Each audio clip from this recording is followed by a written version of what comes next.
Hi friends, welcome back to my channel super oil with very healthy. ಇವತ್ತು ನಾನು ಒಂದೇ ಮಸಾಲೆ ಯೂಸ್ ಮಾಡಿಕೊಂಡು ಅದರಲ್ಲಿ ಚಿಕನ್ ಬಿರಿಯಾನಿ ಮತ್ತು ಚಿಕನ್ ಫ್ರೈ ಮಾಡೋದನ್ನ ತೋರಿಸ್ಕೊಡ್ತಾ ಇದ್ದೀನಿ. ಇವಾಗ ನಾನು ಚಿಕನ್ ಫ್ರೈ ಮಾಡ್ತಾಯಿದ್ದೀನಿ. ಈಗ ನಾನು ಚಿಕನ್ ಫ್ರೈಗೆ ಮತ್ತು ಬಿರಿಯಾನಿಗೆ ಎರಡಕ್ಕೂ ಸೇರಿ ಒಂದು ಮಸಾಲೆ ರೆಡಿ ಮಾಡ್ಕೊಳ್ಳೋಣ. ಅದಕ್ಕೆ ಅರ್ಧ ಹೋಳು ಕಾಯಿ ತುರಿ, 5-6 ಹಸಿಮೆಣ್ಸಿನ್ಕಾಯಿ, 1 ಬೆಳ್ಳುಳ್ಳಿ, ಸ್ವಲ್ಪ ಕೊತ್ತಂಬರಿ ಮತ್ತು ಪುದೀನ, ಸ್ವಲ್ಪ ಶುಂಠಿ, ಸ್ವಲ್ಪ ಚಕ್ಕೆ, ಲವಂಗ ಒಂದೆರಡಷ್ಟು, ಸ್ವಲ್ಪ ನೀರು ಆ್ಯಡ್ ಮಾಡಿಕೊಂಡು ಪೇಸ್ಟ್ ಮಾಡಿ ಎತ್ತಿಟ್ಕೊಳ್ಳೋಣ. ನೆಕ್ಸ್ಟು ಅದೇ ಜಾರ್ಗೆ 1 ಟೊಮೆಟೊ ಆ್ಯಡ್ ಮಾಡ್ಕೊಳ್ಳಿ,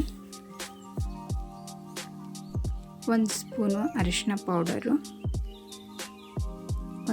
2 ಸ್ಪೂನಷ್ಟು ಚಿಕನ್ ಮಸಾಲ ಪೌಡರು, 1 ಸ್ಪೂನು ಧನಿಯಾ ಪೌಡರು ಆ್ಯಡ್ ಮಾಡಿಕೊಂಡು ಸ್ವಲ್ಪ ನೀರು ಆ್ಯಡ್ ಮಾಡಿಕೊಂಡು ಇದನ್ನು ಸಪ್ರೇಟ್ ಒಂದು ಪೇಸ್ಟ್ ಮಾಡಿ ಎತ್ತಿಟ್ಕೊಳ್ತೀನಿ. ನೋಡಿ, ಪೇಸ್ಟ್ ಆಗಿದೆ. ನೆಕ್ಸ್ಟ್ ಇದನ್ನು ಸಪ್ರೇಟ್ ಎತ್ತಿಟ್ಕೊಂಡು ಇವಾಗ ನಾವು ಚಿಕನ್ ಫ್ರೈ ಮಾಡ್ಕೊಳ್ಳೋಣ. ಚಿಕನ್ ಫ್ರೈಗೆ ಒಂದು ಕುಕ್ಕರ್ ತೊಗೊಂಡು 2 to 3 table spoon oil add ಮಾಡಿಕೊಂಡು ಅದಕ್ಕೆ 2 ಈರುಳ್ಳಿನ ಕಟ್ ಮಾಡಿ ಇಟ್ಕೊಂಡಿದ್ದೆ, ಅದನ್ನು ಆ್ಯಡ್ ಮಾಡಿಕೊಂಡು ಸ್ವಲ್ಪ ಪುದೀನ ಮತ್ತು ಕೊತ್ತಂಬರಿನ ಕಟ್ ಮಾಡಿ ಇಟ್ಕೊಂಡಿದ್ದೆ, ಅದನ್ನು ಆ್ಯಡ್ ಮಾಡಿಕೊಂಡು ಎಣ್ಣೆಯಲ್ಲಿ ಸ್ವಲ್ಪ ಹೊತ್ತು ಚೆನ್ನಾಗಿ ಫ್ರೈ ಮಾಡಿ. ನೋಡಿ, ಈ ಥರ ಚೆನ್ನಾಗಿ ಫ್ರೈ ಆದಮೇಲೆ ಇದಕ್ಕೆ ನಾನು ಚಿಕನ್ ತಂದಿದ್ದು 1.5 kg ಚಿಕನ್ನು, ಅದರಲ್ಲಿ 1 kg ಬಿರಿಯಾನಿಗೆ ಎತ್ತಿಟ್ಕೊಂಡು ಇನ್ನು 1/2 kgನ ನಾನು ವಾಶ್ ಮಾಡಿ ಚಿಕನ್ ಫ್ರೈಗೆ ಎತ್ತಿಟ್ಕೊಂಡಿದ್ದೀನಿ, ಅದನ್ನು ಆ್ಯಡ್ ಮಾಡ್ಕೊಂಡಿದ್ದೀನಿ. ಇವಾಗ ಇದನ್ನು ಮಿಕ್ಸ್ ಮಾಡಿ ಸ್ವಲ್ಪ ಹೊತ್ತು ಎಣ್ಣೆಯಲ್ಲಿ ಫ್ರೈ ಮಾಡಬೇಕು. ನೋಡಿ, ಇದಕ್ಕೆ ಫ್ರೈ ಆಗಬೇಕಾದ್ರೆ ಇದಕ್ಕೆ 1-2 ಸ್ಪೂನಷ್ಟು ಚಿಕನ್ ಮಸಾಲ ಪೌಡರ್ನ ಆ್ಯಡ್ ಮಾಡ್ಕೊಂಡಿದ್ದೀನಿ ಮತ್ತು 2 ಸ್ಪೂನು ಖಾರದ ಪೌಡರ್ನ ಆ್ಯಡ್ ಮಾಡಿಕೊಂಡು 1 ರೌಂಡ್ ಮಿಕ್ಸ್ ಮಾಡ್ತಾಯಿದ್ದೀನಿ. ನೋಡಿ, ಈ ಥರ ಮೀಡಿಯಮ್ ಫ್ಲೇಮಲ್ಲಿ ಇಟ್ಕೊಂಡು ಚೆನ್ನಾಗಿ ಮಿಕ್ಸ್ ಮಾಡಿ ಸ್ವಲ್ಪ ಹೊತ್ತು ಫ್ರೈ ಮಾಡಬೇಕು. ನೆಕ್ಸ್ಟ್ ಇದಕ್ಕೆ ನಾನು ರುಬ್ಬಿರೋ ಪೇಸ್ಟ್ ಅಂದರೆ ಟೊಮೆಟೊ ಪೇಸ್ಟ್ ಇತ್ತಲ್ಲ, ಅದನ್ನು 1-3 ಟೇಬಲ್ ಸ್ಪೂನಷ್ಟು ಆ್ಯಡ್ ಮಾಡ್ಕೊಂಡಿದ್ದೀನಿ. ನೆಕ್ಸ್ಟು ತೆಂಗಿನಕಾಯಿ ಪೇಸ್ಟ್ ಇತ್ತಲ್ಲ, ಅದನ್ನು 1-2-3 ಟೇಬಲ್ ಅಷ್ಟು ಆ್ಯಡ್ ಮಾಡ್ಕೊಂಡಿದ್ದೀನಿ. ಎರಡನ್ನೂ ಆ್ಯಡ್ ಮಾಡಿಕೊಂಡು 1 ರೌಂಡ್ ಮಿಕ್ಸ್ ಮಾಡ್ತಾಯಿದ್ದೀನಿ.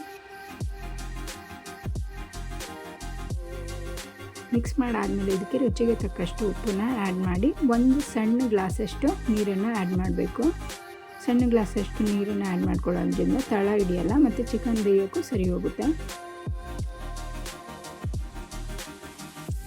ನೆಕ್ಸ್ಟ್ ಇದಕ್ಕೆ ನೀರು ಆ್ಯಡ್ ಮಾಡಾದಮೇಲೆ ಕುಕ್ಕರ್ ಲಿಡ್ ಹಾಕಿ 1-2 ವಿಷಲ್ ಕೂಗ್ಸಿದ್ರೆ ಸಾಕು, ಚಿಕನ್ ಫ್ರೈ ರೆಡಿ ಇರುತ್ತೆ.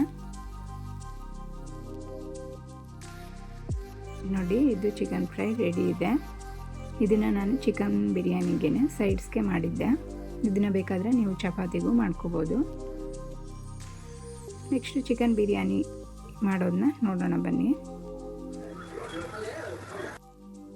ನೆಕ್ಸ್ಟ್ ಇದಕ್ಕೆ ಒಂದು ದೊಡ್ಡ ಕುಕ್ಕರ್ ತೊಗೊಂಡು ಅದಕ್ಕೆ 2 to 3 table spoon oil add ಮಾಡಿಕೊಂಡು ಪಲಾವ್ ಐಟಮ್ಸು, ಮರಾಠಿ ಮೊಗ್ಗು, ಪಲಾವ್ ಎಲೆ, ಕಸೂರಿ ಮೇಥಿ ಎಲ್ಲನೂ ಆ್ಯಡ್ ಮಾಡ್ಕೊಳ್ಳಿ.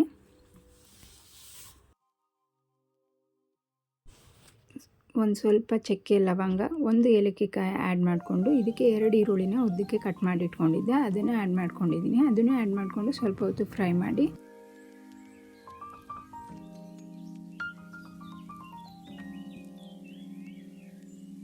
ನೋಡಿ, ಇದು ಫ್ರೈ ಆದಮೇಲೆ ಇದಕ್ಕೆ ನಾನು 1 kg ಚಿಕನ್ನ ಸಪ್ರೇಟ್ ತೆಗೆದಿಟ್ಕೊಂಡಿದ್ದೆ, ಅದನ್ನು ವಾಶ್ ಮಾಡಿ ಅದನ್ನು ಆ್ಯಡ್ ಮಾಡ್ಕೊಂಡಿದ್ದೀನಿ. ಆ್ಯಡ್ ಮಾಡಾದಮೇಲೆ 1 ರೌಂಡ್ ಮಿಕ್ಸ್ ಮಾಡಿ ಸ್ವಲ್ಪ ಹೊತ್ತು ಎಣ್ಣೆಲೆ ಫ್ರೈ ಮಾಡಿ.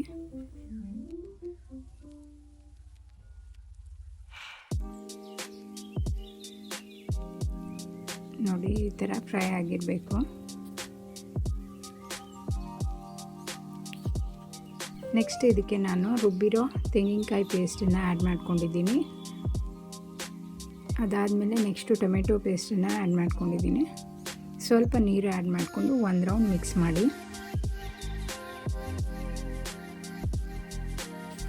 ನೋಡಿ, 1 ರೌಂಡ್ ಮಿಕ್ಸ್ ಮಾಡಾದಮೇಲೆ ಸ್ವಲ್ಪ ಹೊತ್ತು ಕುದೀಲಿ. ಆ ಟೈಮಲ್ಲಿ ರುಚಿಗೆ ತಕ್ಕಷ್ಟು ಉಪ್ಪನ್ನು ಆ್ಯಡ್ ಮಾಡಿ 1 ರೌಂಡು ಎಲ್ಲ ಮಿಕ್ಸ್ ಮಾಡಿ. ಮಿಕ್ಸ್ ಮಾಡಾದಮೇಲೆ ಈ ಥರ ಕುದಿಯೋಕ್ಕೆ ಸ್ಟಾರ್ಟ್ ಆಗುತ್ತೆ. ಸ್ಟಾರ್ಟ್ ಆದಮೇಲೆ ಇದಕ್ಕೆ ನಾನು 1 kg ರೈಸ್ನ ಆ್ಯಡ್ ಮಾಡ್ಕೋತಾ ಇದ್ದೀನಿ. ಅದನ್ನು ವಾಶ್ ಮಾಡಿ ಒಂದು 1/2 hour ಮುಂಚೆ ನೆನೆಸಿಟ್ಟಿದ್ದೆ, ಅದನ್ನು ಆ್ಯಡ್ ಮಾಡ್ಕೊಂಡಿದ್ದೀನಿ. ಅದನ್ನು ಆ್ಯಡ್ ಮಾಡಿಕೊಂಡು ಇನ್ನೊಂದು ಸ್ವಲ್ಪ ನೀರನ್ನು ಆ್ಯಡ್ ಮಾಡಿಕೊಂಡು ಕುಕ್ಕರ್ ಲಿಡ್ ಹಾಕಿ 1-2 ವಿಷಲ್ ಕೂಗಿಸಿ. 2 ವಿಷಲ್ ಆದರೆ ಸಾಕು. ಬಿರಿಯಾನಿ ರೆಡಿ ಇರುತ್ತೆ. ನೋಡಿ 2 ವಿಷಲ್ ಆಗಿದೆ, ನೋಡಿ ರೆಡಿ ಇದೆ. ಈಗ ಇದು ಚಿಕನ್ ಬಿರಿಯಾನಿ ಮತ್ತು ಚಿಕನ್ ಫ್ರೈ ಎರಡೂ ರೆಡಿ ಇದೆ. ಇದು ಸಂಡೇ ಸ್ಪೆಷಲ್. ಇದನ್ನು ನೀವು ಒಂದ್ಸಲಿ ಮನೇಲಿ ಟ್ರೈ ಮಾಡಿ ಹೇಗೆ ಬಂತು ಅಂತ ಹೇಳಿ ಕಮೆಂಟ್ ಸೆಕ್ಷನ್ಗೆ ಬಂದು ಕಮೆಂಟ್ ಮಾಡಿ. ಇಷ್ಟ ಆದರೆ ಲೈಕ್ ಮಾಡಿ ಮತ್ತು ಸಬ್ಸ್ಕ್ರೈಬ್ ಮಾಡಿ. ಹೀಗೆ ಸಪೋರ್ಟ್ ಮಾಡ್ತಾಯಿರಿ. Thank you for watching.